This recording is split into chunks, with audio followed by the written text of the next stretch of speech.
What's up, everybody? Nameco. I'm back. And as always, I'm here with the president and CEO, Dustin Barkley. Before we get into it, let's talk a little bit about DraftKings. And you can also play basketball, which is really fun on it. But go ahead, tell them a little bit about it. We barely made it last week without you, let me tell you. I know. I'm sure it was tough. You're crying every night. If your team is not looking good for the playoffs, might as well start doing some daily. Get into DraftKings, use promo code FST, follow the link in the card, or in the description, deposit $5 or more. DraftKings will give you a free game so you can get your feet wet. It's a lot of fun. Get in there, even if your teams are doing well. Get in there and play some daily. Oh, daily. I'm up to like 10 teams a week. It's a lot of fun. All right, so for the tip this week, it's time to start looking ahead of the playoffs, and that is kind of crazy. But with looking ahead of the playoffs, one thing I like to always do is once my guys get through the buys, I immediately start handcuffing. I'm happy I did last week because I fell in a couple leagues, and I handcuffed him just last week with D'Angelo. While I'm sad he went down, I kind of said, hey, I'm kind of a smart guy because I handcuffed him. So you be a smart guy At least you got and do some handcuffing. And one thing too about this time of year is I also, depending on your league, there's some leagues where people really kind of hoard defenses. You know, some teams will have 2-3 defenses, and if you wait too long, it's slim pickings. You know, so defenses start for you every week, and they're not like kickers. You know, most people only carry one kicker, but there are a lot of teams that will carry multiple defenses. So depending on what your defense strategy is, now's the time to consider start carrying 2 from here on out.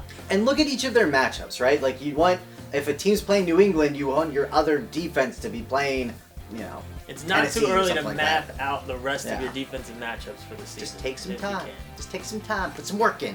All right, here we go. We're going to talk about some form questions, and the first one comes from Andy Buckets. Who should he be starting at quarterback, Dustin? Tyrod Taylor, Peyton Manning, or Derek Carr? Tyrod against the Finns, Manning against the Colts, Carr at the Steelers. You know, Peyton Manning looks pretty good last week, and I very much want to say go with Manning and say, oh, it's going to be a shootout, but I just don't.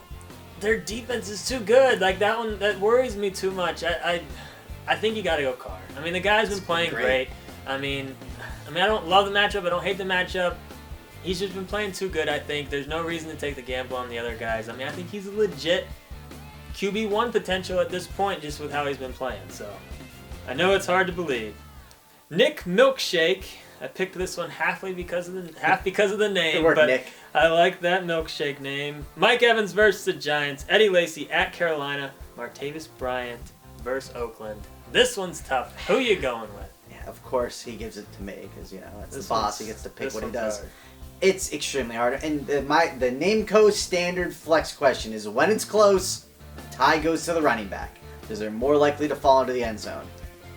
It's a little scary though here with Lacy, but he did look good whenever he did get the carries. And He did look good. here's my thing: it's not the best matchup for Lacy either. With that said, I'm gonna stick with that. That's kind of my standard. Tie goes to the running back. I'm gonna go with Lacy in a standard league. In a PPR, I think you can certainly consider Evans because I think his ceiling is the highest out of the bunch. But if this was my team, I think I'd play it safe and just go with Lacy here. All right, Dustin, fantasy football 1, 2, 3 wants to know: should he sell high or she sell high on Watson? They have Tyler Eifert. That's exactly how they wrote it, by the way. Yes and no. I mean, I think Watson's for real. And Eifert has been a little bit of a roller coaster, but he's been, He's for real too, though. He's for real too. I mean, but his floor isn't that low. I mean, his bad games are still 5 or 6 points, which is better than a lot of tight ends. So if you get the right price for Watson, yes, 100% sell high if you can get close to full value if you're improving other parts of your starting lineup. But if you're just improving your bench or anything like that, no, because I think you play the matchup with those two guys and you're set with tight end. So it all depends on what you can get. There's probably only 1 or 2 teams in the league that would even consider paying you full price for Watson. So see who they are. So on the flip side, what if you pair Eifert with like a wide receiver and then upgrade a wide receiver, and then you're the one taking the kind of gamble if Watson's for real? I mean, if you're getting full value anywhere, I think it's fine, and you're improving other parts of your starting lineup. But I mean, Watson is a little older, so that's a little scary. I'm pairing Watson with a wide receiver, looking for wide receiver upgrades across the board. I think that's fair. Let's get into those duds, sleepers, and deep sleepers. My dud is T.Y. Hilton going up against that Denver D. And when you put that on top of the fact that Hilton's banged up, I mean, I have him in a league, and I mean, it's hard to bench a guy like that, but I think I'm going to bench him this week. Hilton has been a disappointment, to say the least, this year. He's had some games, but it's mainly He's a been in disappointment. junkyard. Dustin loves him, and he's really annoyed for me saying that. But Now he's banged up, so now he has an excuse. My sleeper is Gio Bernard. Here's my theory. yes, They I need him to do good hardly this week. they hardly used him at all last week, and it was painful and Yes, it very was. frustrating. But they're on a short week, so my theory is they were saving him for Thursday, and they're gonna unleash the beast, and we're gonna get a big game out of Gio. So he's my sleeper, and I'm sticking with the Thursday night game for my deep sleeper, Johnny Football. Here we go. Oh, jeez, I didn't even see that. Get your popcorn ready and let's watch some Johnny Football. He's probably going to throw 2 picks and lose a fumble, so you're -6 right there. But give me 60, 70 rushing yards and throw for a couple hundred. I'm ready. So we're gonna make a bet on rushing yards after the show. Let's do I'm it. gonna set the line at 75. Would you take the over? Nah, I'll take the under. Okay, we'll talk. All right, my bust, and this is kind of funny because Mike's bust also is with the Colts. I just noticed that is gonna be Frank Gore.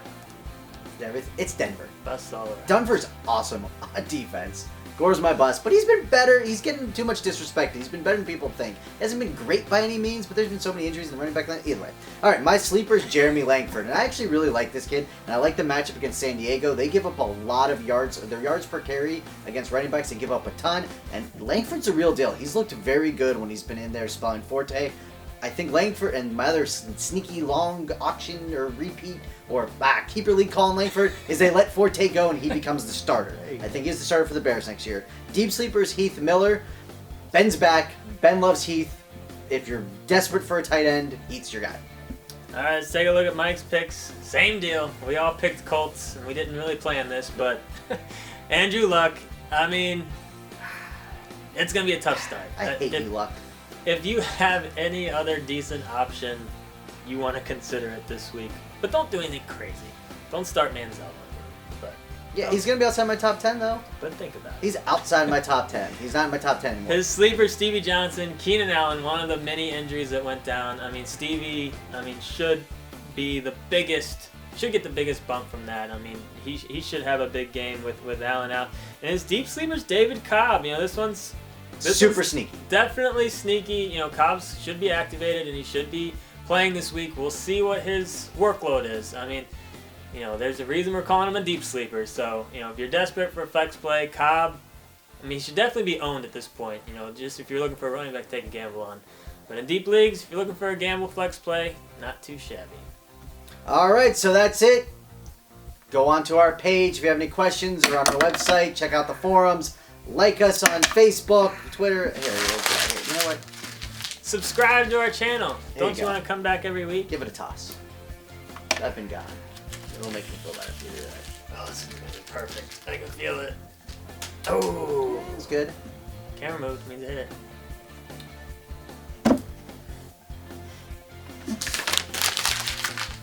Switch hands. Ooh. There's a fastball. Yeah, Roll I don't throw outside. like a girl like you. A little outside.